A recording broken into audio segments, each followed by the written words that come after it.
প্রিয় শিক্ষার্থীরা, আমরা টাইপ 2 এর আরো একটি ম্যাথ দেখব। এমন একটি বৃত্তের সমীকরণ নির্ণয় করতে হবে যার কেন্দ্র হচ্ছে এই রেখার উপর অবস্থিত এবং বৃত্তটি এত এবং এত বিন্দু দিয়ে যায়। তো আমরা গত ক্লাসে বলেছিলাম যে যদি একটি বৃত্তের সমীকরণ নির্ণয় করতে হয় তাহলে তিনটি শর্ত দেওয়া থাকবে। এখানে তিনটি শর্ত দেওয়া আছে। একটি হচ্ছে এই কেন্দ্র এই রেখার উপর অবস্থিত এবং আরো দুটি শর্ত হচ্ছে এই দুটি বিন্দু দিয়ে বৃত্তটি অতিক্রম করে।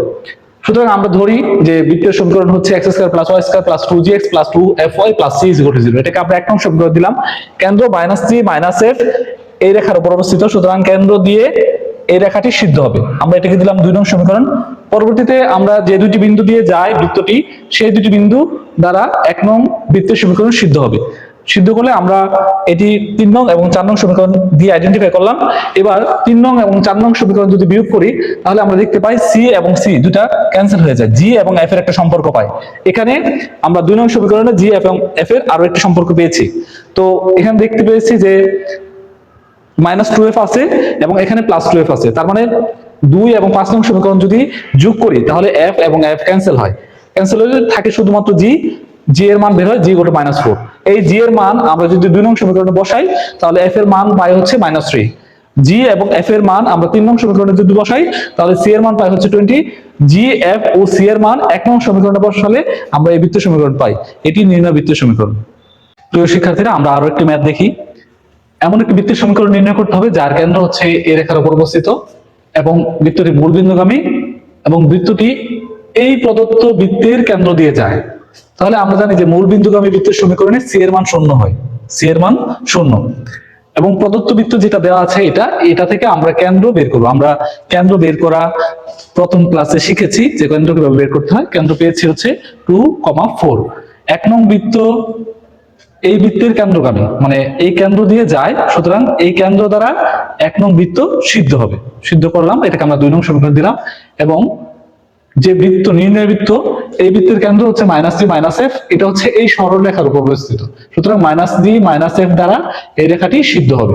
সিদ্ধ করলাম, এটাকে আমরা দিলাম 3 নং সমীকরণ। এবার আমরা দেখতে পাচ্ছি যে এই দুটো সলভ করব, মানে 3 নং এবং 2 নং, এটা g এবং f এর সমীকরণ, সুতরাং সলভ করলে g এবং f এর মান পাবো। তো 2 নং থেকে 2 নং বিয়োগ 3 নংকে আমরা 2 দ্বারা গুণ করে 2 নং এর সাথে বিয়োগ করি, 2 নং থেকে বিয়োগ করি। বিয়োগ করলে আমরা পাচ্ছি g এর মান g = 2/5। এই g এর মান আমরা 2 নং এ যদি বসাই তাহলে f এর মান পাই, f এর মান হচ্ছে -27/10। g এবং f এর মান 1 নং এ যদি বসাই তাহলে আমরা এটা পাই। এখন আমরা দেখতে পাচ্ছি যে নিচে একটা 5 ফ্র্যাকশন রয়ে গেছে। এটা দিয়ে যদি কাটাকাটি করা হয় তাহলে এখানে একটা 5 থাকে, এখানে একটা 5 আছে। সুতরাং আমরা যদি এই বৃত্তের সমীকরণকে 5 দ্বারা গুণ করি তাহলে আমরা এই বৃত্তের সমীকরণ পাই। এটি নির্ণয় বৃত্তের সমীকরণ। এখন আমরা আরেকটা অঙ্ক দেখব যে দুইটি বিন্দুগামী এবং কেন্দ্র যদি x অক্ষের উপর y অক্ষের উপর অবস্থিত হয় তাহলে বৃত্তের সমীকরণ কেমন হবে। তো এখানে দুইটি অঙ্ক আমরা নিয়েছি, একটি হচ্ছে কেন্দ্র x অক্ষের উপর অবস্থিত আর একটি হচ্ছে কেন্দ্র y অক্ষের উপর অবস্থিত।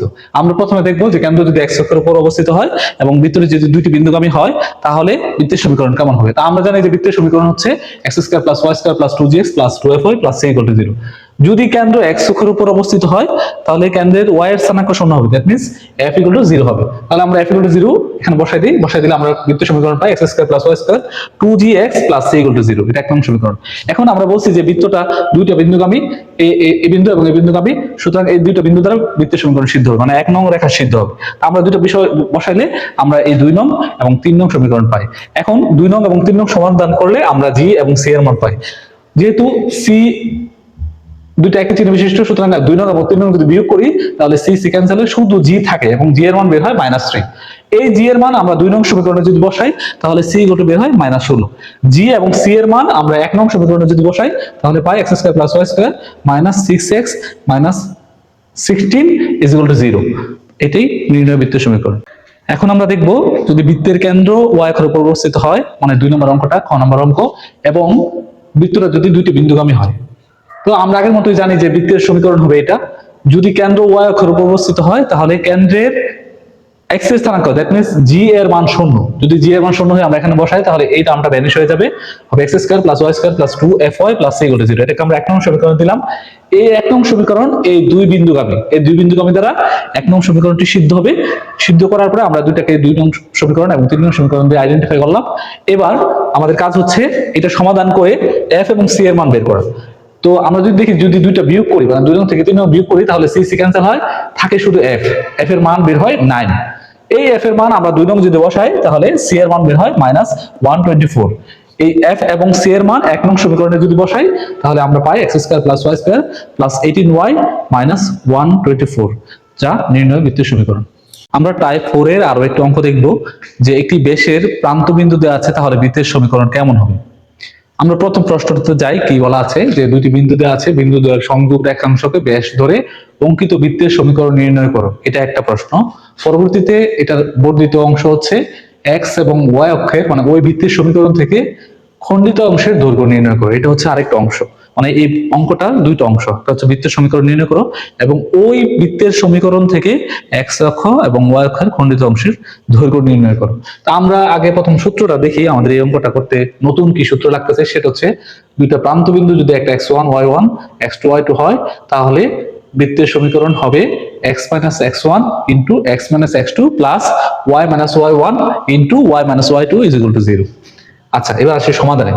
তাহলে আমাদের প্রান্তবিন্দু আছে, আমরা ডাইরেক্ট x এর জায়গায় x1 এর জায়গায় x1 বসাই দিলাম, x2 এর জায়গায় x2 বসাই দিলাম, y1 এর জায়গায় y1 এবং y2 এর জায়গায় y2 বসাই দিলাম। বসাই দিয়ে সিম্পলিফাই করার পরে আমরা যেটা পেলাম সেটাই নির্ণয় বৃত্তের সমীকরণ। তার মানে প্রথম অংশ আমাদের হয়ে গেছে।